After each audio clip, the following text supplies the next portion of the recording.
Asarlarda keltiriladi, Musa alayhissalom zamonlarida yomg'ir yog'may qo'ydi.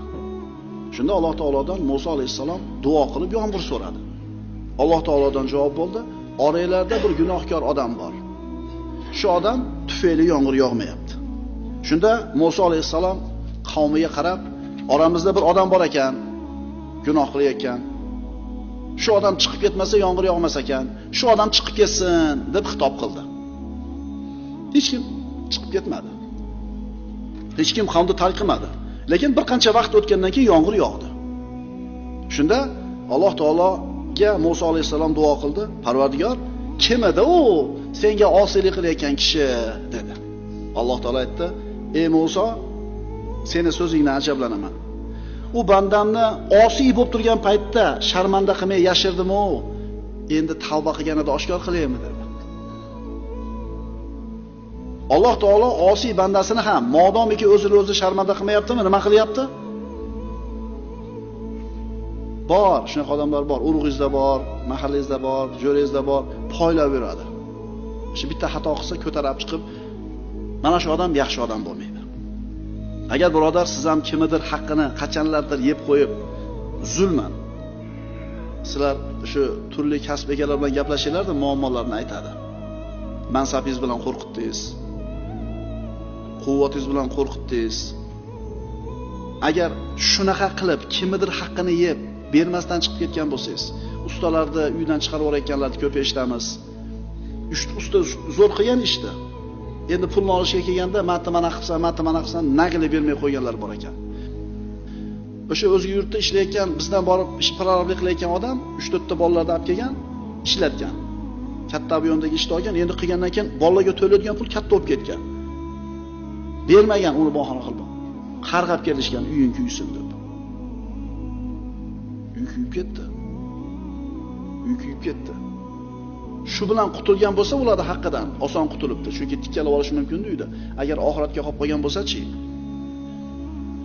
Shuning uchun uyda usta ishlayotgan boyvachchalar, odam ishlatayotgan prorablar qilayotgan ishini haqqini beringlar. U sho'ring qurgur haligi mazlumlarchi, ilmsiz, savodsiz bo'lgan uchun so'kinib chiqib ketadi. Seni Allohga qo'ydik desin-da, tamom bo'ladi shu odam. Alloh Karim, Alloh avf qiladi. Namoz o'qimagan bo'lsa, ro'za tutmagan bo'lsa, Alloh umid qilamiz, chunki kechiruvchi bo'lgan zot Alloh taolo. Ammo bandani haqqini yegan bo'lsangiz, Allohga qo'ydim seni desa, tamomsiz. Uzoqqa bormaysiz. 1 yil, 2 yil yaxshi, lekin albatta olasiz jazo. Aytdik-ku darsda boshida. Shunday gunohlar bor. Alloh taolo faqat oxiratda beradi jazosini. Shunday gunohlar bor, dunyoda ham beradi. Mana shu dunyoda ham beriladigan jazodan bittasi odamlarga zulm qilishlik. Kim haqqini bermay qo'ygan bo'lsa, uyda usul ishlatib, bir o'ylaylarni olib borib beringlar. Modomiki shu uyda yashamoqchimisiz, shu uyda baraka topmoqchimisiz, bering. Rasululloh nima deganlar? Peshonasidagi terisi qurimasdan turib ber, ishlatgan ijarachi deganlar. Demak, as-sittir degani birinchi ma'nosi to'sish, berkitish, yopish. Yana bir ma'nosi uzoq qilish, saqlash. Payg'ambarimiz sollallohu alayhi vasallamning zavjay mutahharalardan Oysha roziyallohu anha aytadilar: "Bir kuni meni uyimga 2 ta qizini yetalab bir ayol kishi keldi va so'randi, tilamchilik qildi. Uyda bir dona xurmo bor ekan, shu bir dona xurmoni olib chiqib berdilar Oysha onamiz roziyallohu anha. Haligi ayol xurmoni olib 2ga bo'ldida, ikkala qo'zini qo'liga tutdi, keyin chiqib ketishdi. Rasululloh huzurimga kelganlarida shu narsani zikr qildim dedilar. Shunda payg'ambarimiz sollallohu alayhi vasallam aytdilar: "Man yaliya min hadihil banat shay'an fa ahsana ilayhinna kunna lahu sitran minan nar." Kim mana shu qizlarni ishini ustida bo'lsa, ya'ni tarbiya qilishi, boqishi, rioya qilishi, ishida ustida bo'lib, ularga chiroyli muomala qilsa, ularga ihson qilsa, yaxshilik qilsa, shu qizlar bu kishi uchun do'zaxdan to'siq bo'ladi. Mana aytdik, kunna lahu sitran minan nar. Shu kishi uchun do'zaxdan to'siq bo'ladi. As-sitr degan so'zning ikkinchi ma'nosi to'siq. Birodarlar, uyimizda-chi yetarli ish turibdi. Ummatni g'amini qilib osmondan kelmasdan qizingizni tarbiya qiling, jannatga kirishingizga shu ham kifoya qiladi. Bolalarni tarbiyasi bilan shug'ullaning, qiyomatda shunga javob berasiz. Ayolingiz, farzandlaringiz haqida. O'zi sigaret chekar, ummatni g'amini gapiradi. Yerga tush birodar. Jannatga olib boradigan ishlar, birodarlar, o'zimizni uyimizda turibdi. Uyimizni tuzatmasdan turib tashqariga chiqib gapirishlikka ozgina nima qilaylik?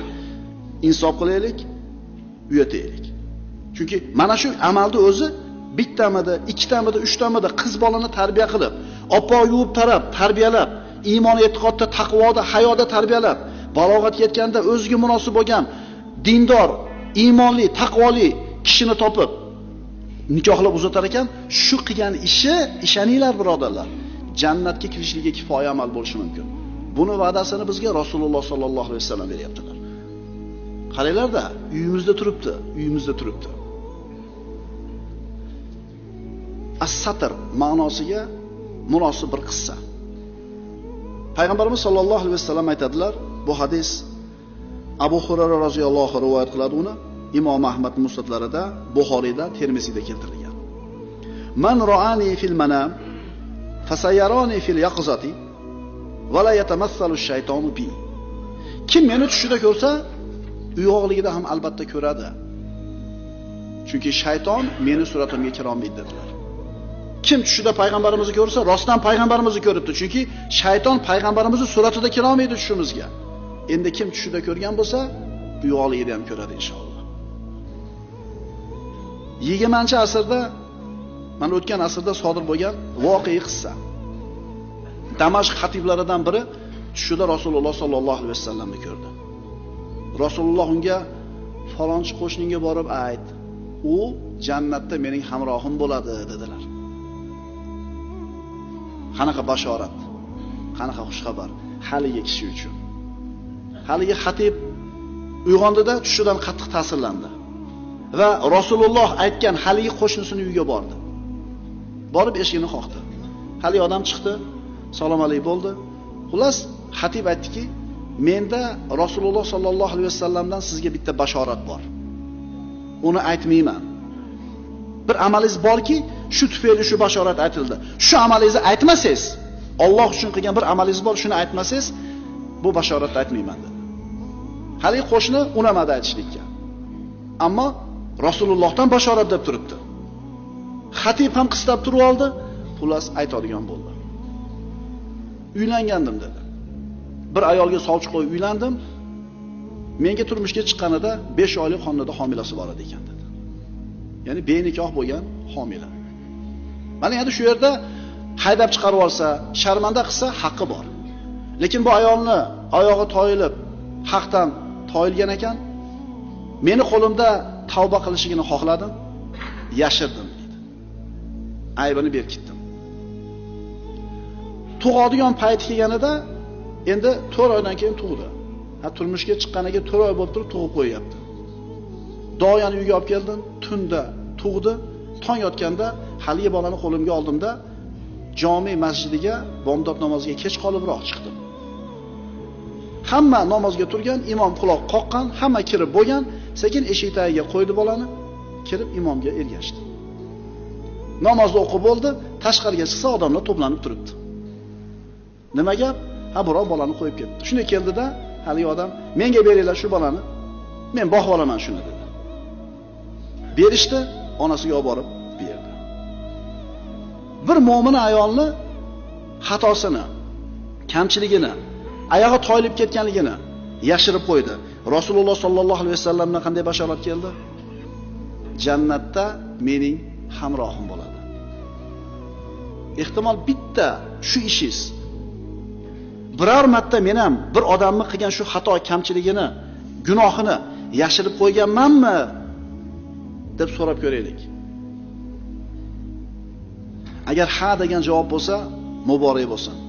Agar Alloh uchun qilgan bo'lsangiz, shu amalingizdan umid qiling. Chunki Alloh taolo Karim bo'lgan, G'affar bo'lgan zot.